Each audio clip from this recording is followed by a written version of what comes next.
it's Catherine. Today I am here with my September wrap-up. Today I wanted to tell you about what all I read in September. I read 10 books. I had 3 5 stars, 4 4 stars, and 3 3 stars. So that's a pretty good month. The fact that I had 3 5-star reads, yeah, that's a good month. And so I grouped them because I had kind of like a wide variety of book types. I grouped them by type, and so this is what I read. First, the Christian fiction that I read. The first one was was called Waves of Doubt, and it's in the Martha's Vineyard mystery series from Guideposts. And I liked this one okay. I gave it 3 stars. I just wasn't all that really into it this time around. I mean, not that the book was bad. It was just, I don't know. It was a good story. It just wasn't holding my attention very much. But that's probably more the reader, myself, is issue, because I've been kind of having a lot of brain fog with my fibro, so it was me. But it was a good book and I liked it. I liked that some of the side characters were more brought out. There was one that you haven't really seen much of, and she kind of brought that character out, and it was kind of different. And yeah, so I did enjoy it. And I mean, I like all of the Martha's Vineyard mysteries, and I think I have 2, maybe 3 left, and my goal is to finish by the end of the year, but we'll see. And then I read a new release of Golden Shadows by Michelle Greep. 5-star read, loved it. And I was able to go, I went to Branson and I got to meet her. That's the first time I've ever met a Christian author.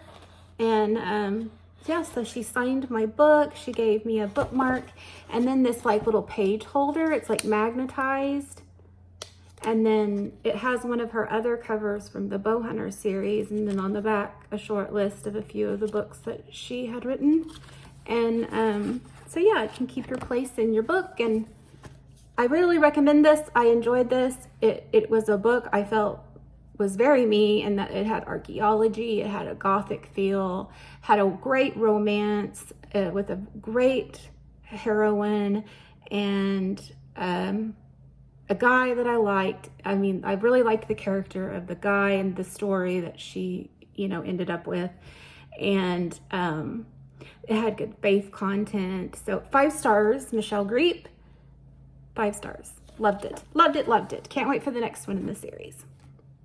And so that was my Christian fiction. And then I read 2 that I would consider like cozy reads. And so the first one is, I've heard a lot about this series. I see it all the time in Goodreads. And it's a kids, like young kids series. There's one for every season. And so I read Autumn Story, and I read it on my Kindle, so I'm gonna have to put a picture up here. But it was very seasonal, very sweet, great pictures. I want the whole series now. It takes like 15 minutes to read it, but it was very comfy. It was very comfy. It was a very comfy 15 minutes. And so yes, I would highly recommend them. And then I read the next one in my Cherry Ames collection, which is number 8, Visiting Nurse. I loved this one. This is probably my 3rd favorite now in the series. It's Visiting Nurse. So Cherry and her friends that she met at the beginning when she went to Spencer School to become a nurse, that was her nursing school, they all met in Greenwich Village, and they like sublet a house, and they got jobs nursing. And so this is Cherry, and she is like, she goes to the house. So it's like home health care. And so she gets to meet all these different cultures that have come to, New York. And of course it's Greenwich. So there's like, some creative people, and it's just totally different for her. And does like it's almost kind of social work that she's nursing, of course, but she gets to know the people. And so then she's like social working with a lot of them as well. There's like a community center that she kind of gets involved with the care, and it was just very good, and you get to see all the other girls from the beginning. And yeah, it's just a different route for Cherry Ames, and as a home health care nurse, loved it. And so those are my cozy reads. And then I read some Christian nonfiction.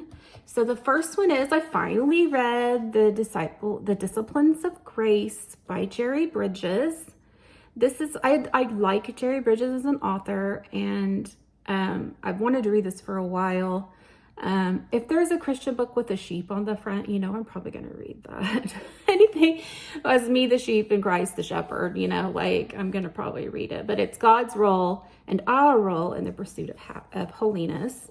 And I thought this was great. I gave it 4 stars. It's probably a little bit better for somebody like earlier in their faith journey, because a lot of it, I knew. So there wasn't a lot of like new knowledge for me, but it was a great reminder. So I highly recommend this book. Then, as you know, I have recently this year discovered Mary DeMuth, and I did her 90-day thing. So this was the next book I read by her, called Worth Living, and how God's wild love for you makes you worthy, and 5 stars. The chapters were each a different subject, and it just hit so many emotional things and areas of life and things that I personally deal with. And she's relatable, she's biblical, and it was great. I recommend this book. And then I read, it seems like I'm forgetting one. Oh, Pause. This one I donated to the church, and I think her name is Sarah Allen, and I'll put a picture up here. And this one is about like midlife and going through menopause, approaching menopause. And, you just don't hear a lot about that. You don't really talk about it, but it's just kind of looked over, I think. And especially in the Christian world, you hear a lot about like pregnancy and all of that. But then in a woman's life, this just kind of gets, you deal with it. And I just felt like it made it, oh, what's the word? See, here I go with my fiber fog. It just made it to where it was a little bit more forefront and made you feel like you're still, you're still worthy, even though you're midlife. And it just was really good. It was biblical. It was, full of just reminding you of you're still valuable to God. Even, you can still do a lot at 50. Your life isn't over, that kind of thing. And just the benefits you have at 50 to be able to do a little bit more, now that your kids are grown, and it's just a different phase of life, and just kind of looking at it different. I would really recommend it. It was a very short read, but very good. And then the classic I read in September was a buddy read with Anne from In Search of Wonder and Jeanette from Jane Reads. We read Fahrenheit 451, and I gave that 4 stars. Now, it would have been a 5, but there was language, okay? So that knocked it down to a 4 for me. I couldn't give it a 5 with that kind of language, but I know that probably makes no sense to people, but anyways, that's just how I do it. And but oh my goodness, it was so good. I just scribbled so many notes, and yeah, I would recommend it if you can manage through those words. I will say the F word went in there, but there was a lot of GDs, and I don't like that. I do not like that.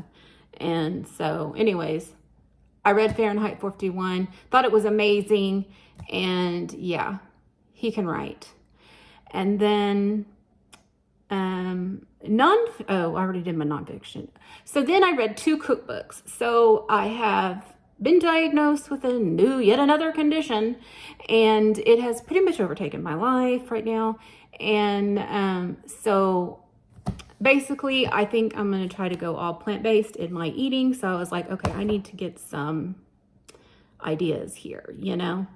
And so I've been reading a lot of them, but in September, I read Plant-Based on a Budget, Quick and Easy. Budget, quick, easy. Yeah, this is why I picked this one up. And it was good. It's by Toni Okamoto. And I gave it 3 stars. Some of these cookbooks are more picture. You know, it's like you're reading, I mean, they make them maybe just with these amazing food pictures, and I don't know. But then the recipes, I'm just like, it doesn't really seem that quick and easy, but oh well. Maybe if you knew more, if you were already doing this and well-versed in being plant-based, this might help you. But for a beginner, I don't think so. But then I watched a video with this guy in it on, I don't remember the channel, but I bought his book, Hugh Fearnley Whittingstall, and it's How to Eat 30 Plants a Week. Okay, now, 100 recipes to boost your health and energy. I thought it was very motivational. It did help in planning, I guess, you know, to eat more plants, but the recipes are just, I don't know, they seem too hard. And with my new, you know, because I have an ulcer and reflux now.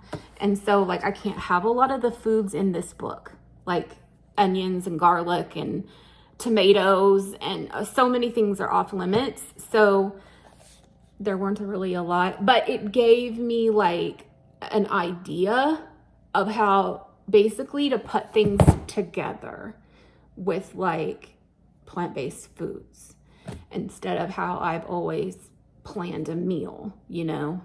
So it was good. I gave it 3 stars. But I have read some other ones in this month. I read another one that I thought was better than this, but anyway, but it was more just you know, low acid cooking, which is what I need. So it was more helpful. That's probably why I got more stars. But anyways, so that's what I read. Like I said, it was pretty diverse in the different things that I read in September. And it kind of looks like October might be a little bit like that as well. I'm just having so much fun with my reading in October. I love the month of October, except this year it is so hot. It's still really hot in Oklahoma. I mean, it's in the high 80s. I mean, I guess I can be grateful it's not in the high 90s, but still, I'm ready for fall. I mean, I read that autumn storybook and I was all cozy, and you know, it's like 93, 96 outside that day. I was like, this is crazy. I'm ready for the fall. Bring it on. So anyways, that's what I read. And all right, I'll talk to you later. Bye.